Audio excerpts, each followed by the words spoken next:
The Nathan, Nat and Shaun podcast. News in the last 24 hours that the federal government is going to step in and legislate all around kids and social media. So children under the age of 14 won't be allowed to have a social media account, so it won't be legal.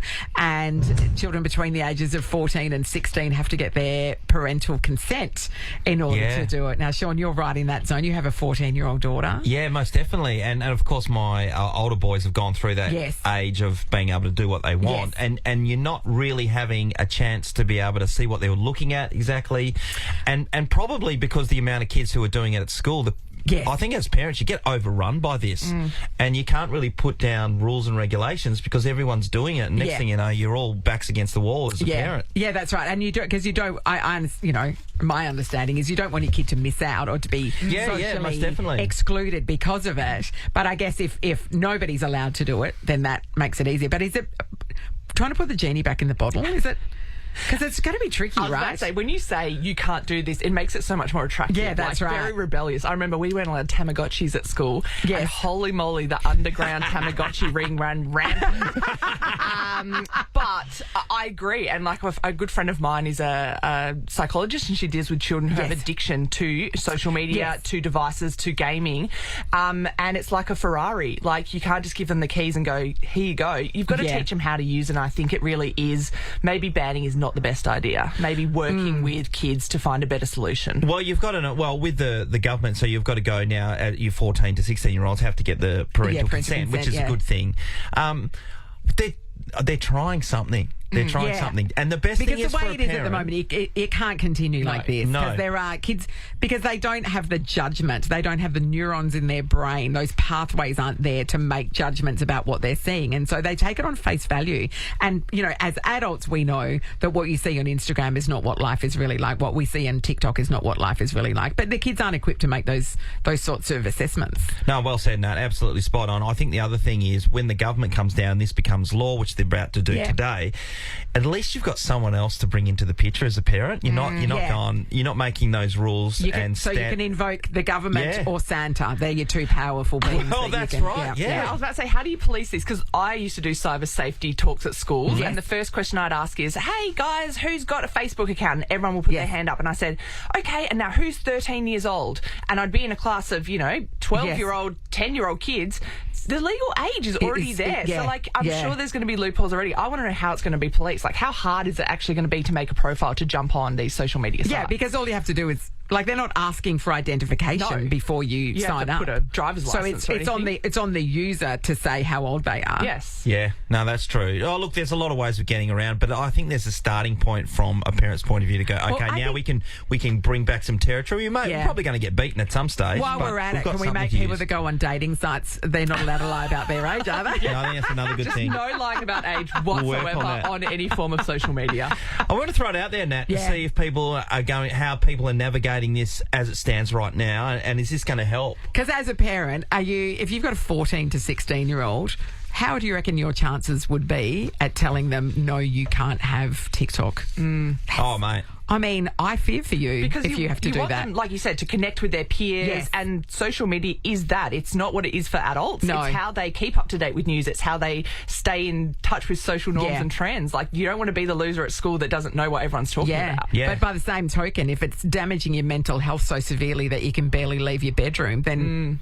where do you go? The two extremes of it are the problem. If you're sitting somewhere in the middle, it's not an issue. But the problem is the either end of the spectrum, really, isn't it? Yeah, well said. Is it hindering you as a parent? Is this not going to make a difference? So some people might think this is not going to be anything. We're just going to work around it. Is this a daily argument you're already having in your house? Yeah. Jay's in Ellenbrook. Hello. Morning, guys. How are you all? Great, wonderful, Jay. Okay, where are you as a parent? Have you got kids in the zone? Oh, I do. I've got a 10-year-old son and a about to turn 13-year-old daughter. Good luck. I am so happy about this. Yes. Because I don't like kids having social media. Yep. And look, my kids do have TikTok, or my daughter has TikTok and now Snapchat, because I promised her if she made finals, she'd get Snapchat. Finals in what? God damn it. What did she do? Oh, football. Okay, yeah, nice. Yes. That's the in spirit. footy. And unfortunately, now that I just called my partner to tell them that they've got to get rid of they've got to get rid of social media, and my daughter just burst into tears crying. Oh, yeah, no, she only just did it, you know. No, she tried so hard all season to make the finals. Hey, she tried so hard. Yep, managed to make finals, and now she has to get rid of it all. Yeah, so. you know why? Because life is full of disappointments. Yes, teach them young. It is. It is. That's good, Jay. And you're the Ellenbrook Dockers, are you? Yes, we are. Yes. Look at you go. Well, at least one Dockers made the finals. Look, we got a future AFLW star coming through soon. Beautiful. So. That's it, Did she Jay. suit up for this weekend? Because they might need her after last weekend. I know. Good on you, Jay. Good luck fighting that fight. Katie is also in Ellenbrook. Hello. Hey guys, how you going? Great, Katie. Are you a parent who's in this zone? I am. I've got a soon-to-be 14-year-old. Okay. So what are the conversations like at your house around social media? They were very sneaky to start with. Yeah. But since we've completely banned social media in our house, probably for the last year, my daughter's mental health has been amazing. Yeah, right. It's been a massive difference. She comes out of her bedroom. Just the way she speaks is completely different. I can tell when she's been on her phone and when something's happened. It's just a massive change. Was it hard to start off with? Was it like ripping off a Band-Aid when it was like a cold blanket, cold turkey, no social media? It was really hard to start with. And then that's when the sneaking sort of started. But I managed to find out. It wasn't anything bad, but, you know, it's just still, I guess, that addiction of being on it for so long. Yeah. Since we've stopped that, she's amazing. And it's not like she misses out on anything anyway. She still talks to her friends at night via text or they call. But she's still got that connection with them as well.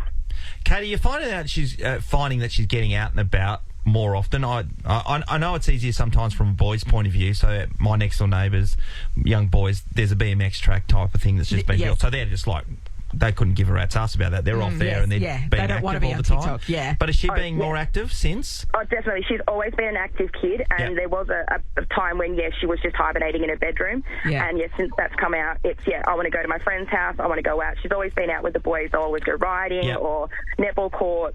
But, definitely a lot more active since we've done that. Now, Katie, you said that you've got a total household ban on social media. Does that include you as well? No. That wouldn't happen.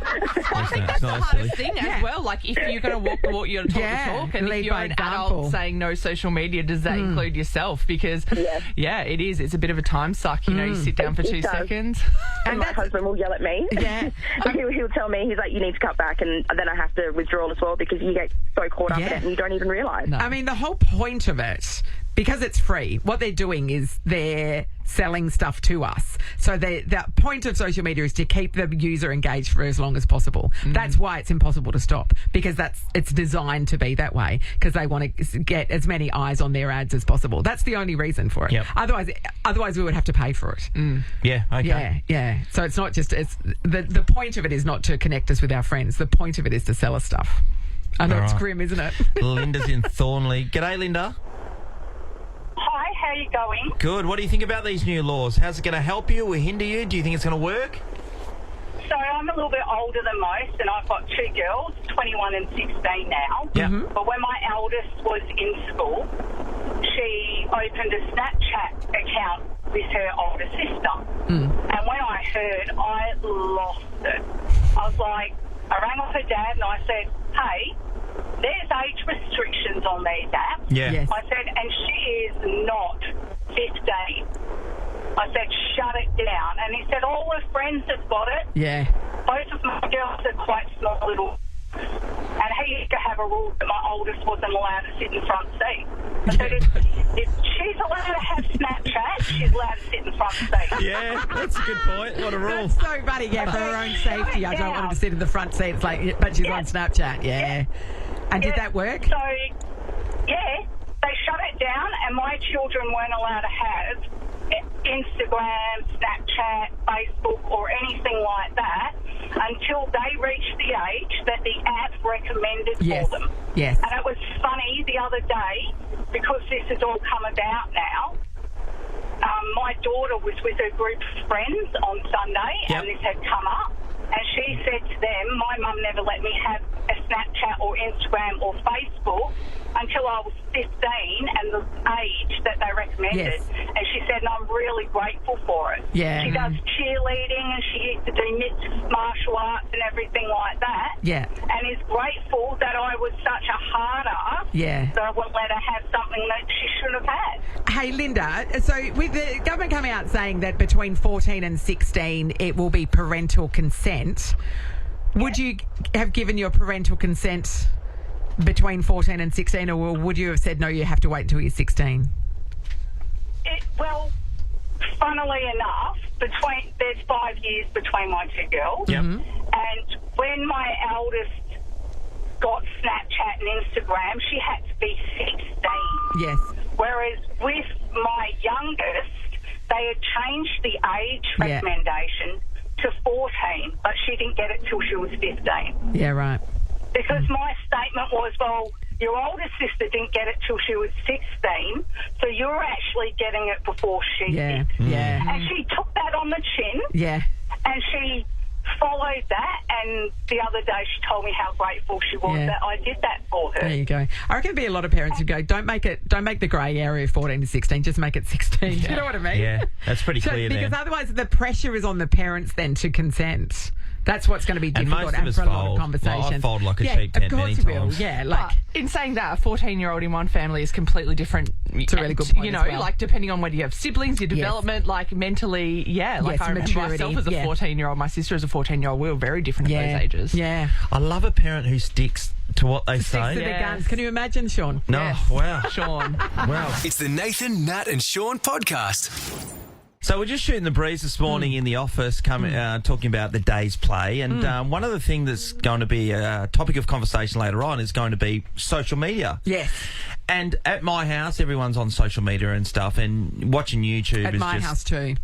It's me. Oh, sorry, it's you. Me and Lewis. Watching YouTube and watching YouTubers is just what everybody's doing. And, you know, they're in separate rooms in my joint, and that's what they're doing left, right and centre. Just living other people's lives. They are. And Amy, our boss... Executive producer, look at her go. She cracks a whip, mate, when she, runs a tight ship, does Amy. But Amy, you're talking about your daughter Charlotte. So my two separate rooms, Sean. One's on my phone, one's on the TV. Yours are little though. How old are we talking? 5, Nat, and 7. Yeah. So Charlotte follows a few YouTube families, right? Oh, she wishes she lived a different life too. I think so. It's because they have fun. You know, you don't see them at school. You don't see their everyday life. They only show the That's really true. They just fun show bits. the videos that they create. And in particular, there's 2 families, and both of them live, 3 actually, in these mega mansions. So like 2-story houses with like these resort-style swimming pools, backyards. Okay. A All basement. sorts. And so on the weekend, she actually asked me, Mum, to be a YouTuber, do you have to have a 2-story house? That's the Because opulence. that's all she sees. Yes, They're of just course. 2-story houses. I mean, there are a lot of 2-story houses in America for starters. Like that's a very normal way, to live. But also, clearly, they're making sweet YouTube money off your child. That's right, and I said that. So I said, like, these people, like, they get paid to do these videos, so they earn a lot of money. Next question was, well, why can't we do it? But in her eyes, we live in a she's one-story like, house. well, these people must be rich because they live in a 2-story house. Have you been? They've been in a 2-story house before, haven't Yeah, they? they lose their mind. Running up the stairs. And they think that it's wealth. Like we stayed in down south in Dunsborough in this 2-story,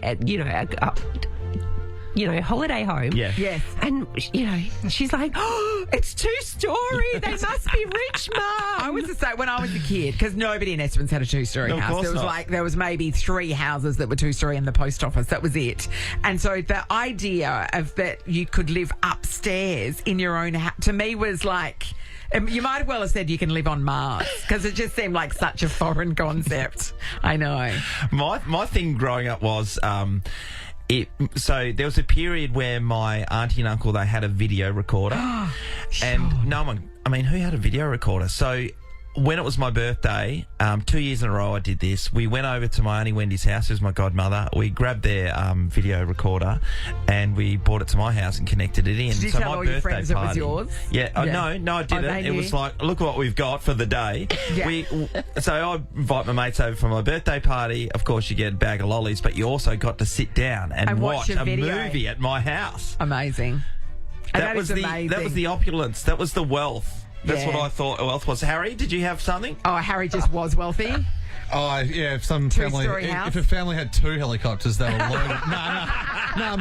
Mine, we would never blessed with any, like, pay TV. So if some family had Foxtel, it was like, what is that? Oh, shut up, Harry. I only had the ABC. Well, that was shut up. That wasn't the fun. I lived closer to antennas. Well, we want to know, actually, what did you think... I had one pay subscription service. What did you think was rich when you were growing up? What was the benchmark for wealth that you went, oh, they must be rich because they've got this? Michelle's in Innaloo. Good morning, Michelle. Good morning. How are you guys? Good. How are you? How did you know somebody was rich, Michelle? Oh, look, I'm ashamed to admit this because it shows my age, but do you remember those really brick, hard antenna cordless phones that would just, like, stick up and you'd rock up and be like, oh, my God, they've got a cordless phone. Yeah. It's on the house, yeah. They don't have to be attached to the wall to talk to somebody. That was amazing to me. And then you pull the antenna up and then you can walk around chatting. Yeah, I thought I was hell cool when I got to hold one of those and walk around a house at a friend's house, pretend, you know. Yeah, awkward. It's so sad, isn't it? Never had one Upon of reflection. It's just such I remember when the first time my dad got a car phone and they were the ones that they had a cord in them and the car phone was in the car. That was it. Yeah, just in the car, amazing. So you get in the car, you take his keys when he's having a shower or something, get in there and start ringing your mates. Did you? Yeah, all the time. Because he could. Oh, thanks, Michelle. Chris is in Auburn Grove. Hello. Yes, hey, good morning, how are you? Hey, Chris. Now, what's a sure sign somebody was rich, Chris? There's always the benchmark of a 2-story home. A house with stairs, of course, but pop-up headlights. Like, if you had pop-up headlights on a car, you were rich. That was the fanciest type of car you could ever have. No, I hear It's a sports car, isn't it? I hear you. That's pretty impressive. It is. Yeah, there are some cheap cars with it, but it didn't matter. Had pop-up headlights, they were rich. They had the money. And I wanted a car. I needed a house with stairs and a car with pop-up headlights, and that was going to make me. That was going to make my life. Did you ever achieve either dream, Chris? Well, I lived in an apartment on a 3rd floor. So pretty close. But I did get an Integra, a Honda Integra when I was about 19 that had pop-up headlights. Oh, amazing. Yes, Chris, I'm so happy for you that you lived your dream. Lived the dream. Oh, incredible. All right, thank you. Frank's in Ocean Reef. Hello. Good morning. How are you this morning? All right, Good, Frank. We're just trying to find these indicators of wealth. What have you got for us? Yeah, mine's a little bit sadder than everyone else's. My best mate used to have a roast beef sandwich with full salad and grated carrot, and mine was just a Vegemite sandwich. So, yeah, it was just a bit devo all the time. That's a high-class sandwich. So his family could afford to actually put real food inside but it was white every bread. day, roast beef. With butter. I reckon sometimes we used to trade lunch. Yeah, I reckon roast beef would have been an option for me as a kid, but I didn't like cold roast beef. So Mum never gave it. I got polony in my sandwiches instead of roast beef. That's ridiculous, isn't it? Given the option. Farmer's daughter, right? Yeah, I know. Yeah. Well, there was beef everywhere. It was a bit, I didn't like it. I like hot roast beef, but not cold roast beef. Oh, yeah, always. Makes no sense. Yeah. Sure. Thank you, Frank. Nathan, Nat and Shaun podcast. The Amazing Race Australia Celebrity Edition continues Sunday and Mondays on Channel 10 and 10 Play. Sunday, it's back at 7 o'clock on Sunday. Last night, we saw it kick off in Buenos Aires. What a place. And the first team eliminated. They made a tactical decision that did not pay off. Luke McGregor and his mum, Julie. Luke joins us now. Luke, bummer. Massive bummer. Yes, I decided to stay in Buenos Aires just because I didn't want to face the embarrassment. That's where I couldn't hear from. I mean, and the downfall was that you couldn't do a sexy dance with your mum, really, wasn't it, ultimately? Yeah, which is, I guess, not a bad thing. It ruined Christmases from here until, I guess, one of us dies. But that's the break. That's a risky bet, you know? Yeah, exactly. So, Luke, you had the choice of either doing the sexy dance, but also the other side of things, which was to make the traditional sandwich. So when you got the chance to go, okay, this is what we're going to do, it was just not.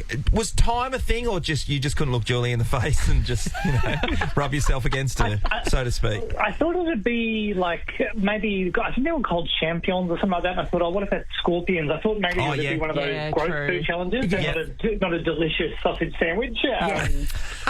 So we thought, let's avoid eating something, and maybe it'll be like Dancing with the Stars, where you both have a professional partner and you. Yes. But no, they're like, no, it's the tango, it's the dance of love, and you're doing it with your mum, and I'm like, all right, well, let's just say that we lost. But I mean, Luke, you would have seen Bam Bam Tuivasa doing it with his brother, and I mean, if they can do a sexy dance, why can you do it with your mum?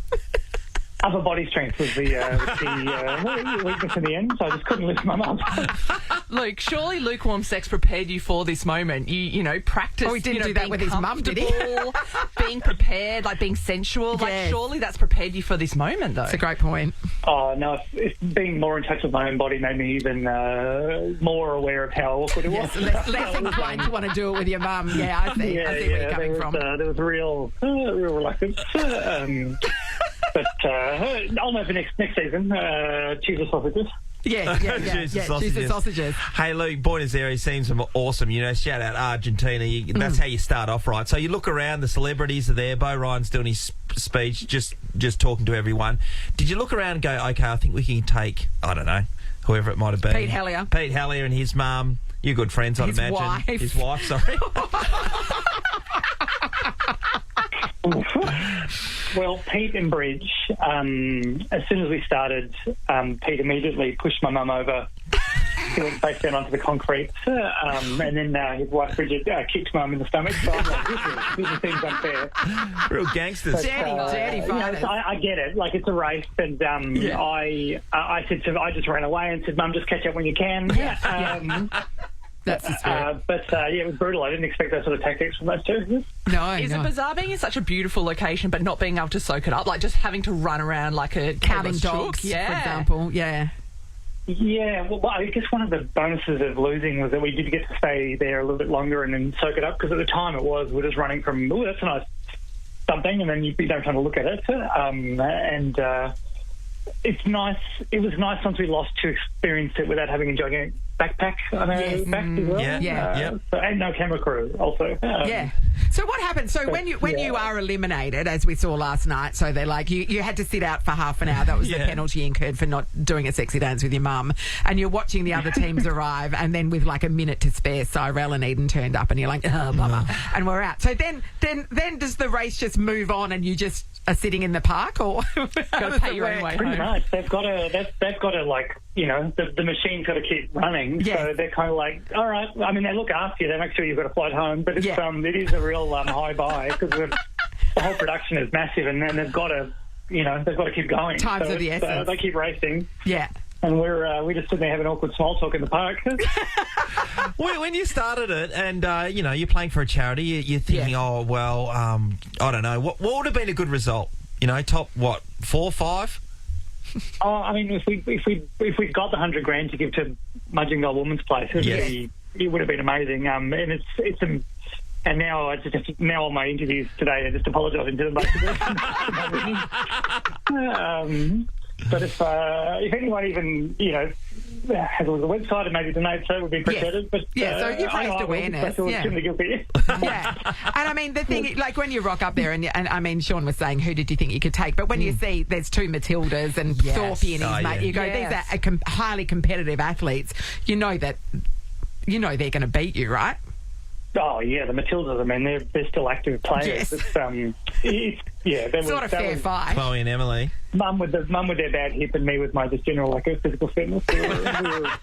You're hoping for puzzles. And turns out they were pretty good at puzzles too. So we're like, we don't you hate that? Good at everything. Just when you think you can get them in some angle. Yeah, that's right. Well, I mean, give your charity another plug so that you can at least get some awareness out there for it, Luke. It's Mudgingall Women's Place. It's an Indigenous run for Indigenous vulnerable families. It is amazing. They do excellent work, and they will no longer be building a statue of me at the front, unfortunately. But I do encourage everyone to donate. You're an amazing place. It's a moment in time with the statue. It's going to happen. It is. It's just not now. There's a statue of your mum, though, so that's okay. Love you, Eck. Thanks for talking to us this morning, Luke. Thanks, team. Bye. See you, Luke. Amazing race. Back on Sunday on Channel 10 at 7 o'clock. Nathan, Nat and Sean is a Nova podcast. For more great comedy shows like this, head to novapodcasts.com.au. Nova.